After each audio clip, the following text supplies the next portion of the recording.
Hello there. This is Nate back with part two of our two-part series on clauses.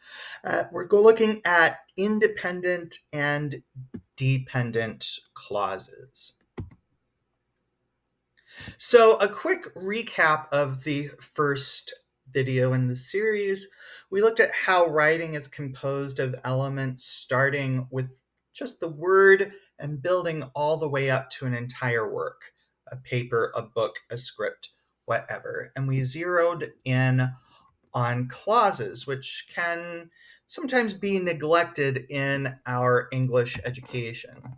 We'll remember that all clauses are composed of a subject and a predicate. A subject must contain either a noun or a pronoun. It can contain other things too, but it must have one of the two of those. A predicate must contain a verb. Again, it can have other words, but it must have that verb. So many times, a clause can stand on its own as a complete sentence. These are independent clauses. I'll read them aloud and you'll see it. Well, they sound like complete sentences to me. I walked to the park. My Aunt Matilda sings. Their supervisor can leave. The children and their guardians checked into the clinic as soon as it opened. They all sound like perfectly reasonable sentences. However, many other clauses contain a subject and a predicate, but they cannot stand as complete sentences. Therefore, they are dependent clauses. If I say, as I walked to the park, your brain is just screaming, what's the rest of the sentence? Or my Aunt Matilda sings, where's the rest of the sentence? It doesn't sound complete, even though we have that subject and predicate.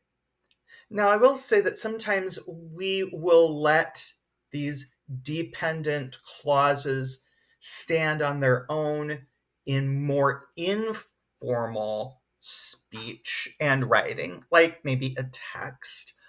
But when we're reading, especially something more formally like academic writing, it's really jarring and confusing to hit that dependent clause standing all by itself as if it were a complete sentence.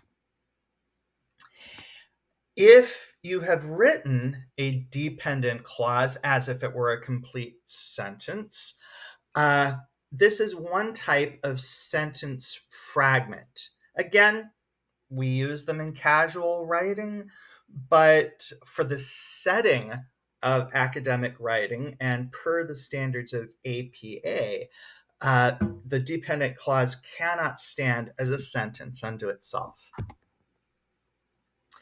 So, how do we use it? Well, you take a dependent clause and attach it to an independent clause, and bam, we have a complete sentence. As I walked to the park struck the ear very oddly all by itself. But if we attach it to the independent clause, the birds sang, it sounds good. The birds sang as I walked to the park. Note that we could say the birds sang, and it sounds like a complete sentence. We'll try one more. We'll go for this longer sentence. I wanted to throw some longer examples in because you're typically writing longer sentences for an academic paper. Because the children and their guardians checked into the clinic as soon as it opened. Where's the rest? Where's the rest? The clinic extended its hours. Right? Dependent clause, independent clause. So we can look at each of these dependent clauses and notice that we have that subject and that predicate, that if it were just those, they'd be a complete sentence. But then we add on an extra word, and that extra word is what renders it a dependent clause. And that extra word is going to be one of two things. It will either be a conjunction, as we can see, as, or, if, because, There are dozens and dozens of conjunctions, so I'm not going to go into them all, but we can see by adding that conjunction, it turns an independent clause into a dependent clause. Similarly, we can add on a relative pronoun. And in this case, there are only 5, so I use them all. Which, whom, who, that, or whose. Now, the relative pronouns can make it a little bit trickier because sometimes that relative pronoun is going to be the subject for the verb, the performer of the action of the verb. If we look at who gave me contact information, oh, who or what is performing the action of gave? It's actually the relative pronoun who. But other times this is not the case. If we look at which I thought I had given you,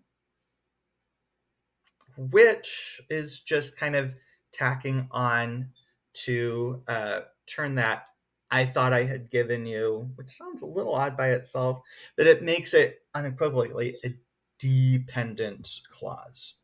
So we're going to look at those signal words to mark the beginning of a dependent clause, either a conjunction or a relative pronoun. One last thing. Let's take a good look at these sentences as I have typed them out. You will see that I have added each of the I added dependent clauses from some of the lists that we've looked at to some independent clauses to make them full sentences. And you can see they can show up different ways. The dependent clause can come at the end.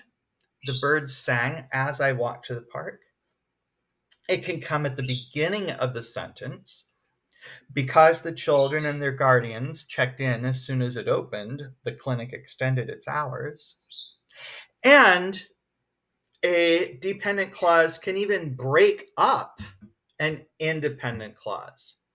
Patients who gave me contact information received follow-up. Right? And if we look at very closely, some of these clauses and clause pairs, independent, dependent, are adding in commas, and some of them are not. That's a big subject and a little bit bigger than a 5 to 7 or so minute video can handle. But good news, our foundational ebooks in the Writing Center or other materials that we have in the Writing Center, as we are constantly coming up with new ones, goes into greater detail on this subject of when to use a comma with a dependent clause and when not to. So, to go further, I hope that you will check out those resources to help you punctuate perfectly. Thank you very, very much for coming. This is Nate again. I hope you have a wonderful day and flame forward.